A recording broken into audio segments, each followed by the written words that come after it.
La décision était attendue, mais elle fait l'effet d'une bombe. Une usine sacrifiée et c'est près de 3000 emplois en suspens.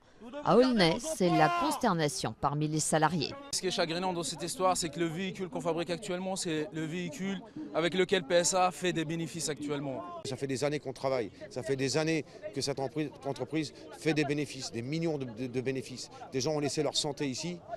C'est aussi un coup dur pour la ville. L'usine est présente depuis bientôt 40 ans et c'est près de 10 000 personnes qui en vivent directement et indirectement. Le département de Seine-Saint-Denis connaît déjà un chômage élevé et les reclassements seront compliqués. C'est quelque chose que nous ne pouvons pas supporter. En fait, les familles elles-mêmes déjà ne peuvent pas supporter parce que ça veut dire la pauvreté, ça veut dire en effet ne pas payer son loyer, ça veut dire une procédure d'expulsion qui va normalement s'en suivre. Le constructeur en grande difficulté financière ne s'arrête pas à la fermeture d'Aulnay. 8000 suppressions de postes sont prévues au total en France, dont 1400 ici à Rennes.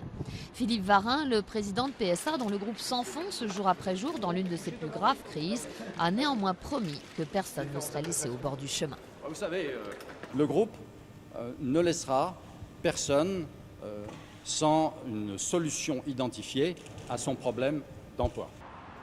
PSA reclassera la moitié des salariés d'Aulnay dans l'usine de Poissy. Mais la filière automobile est malade.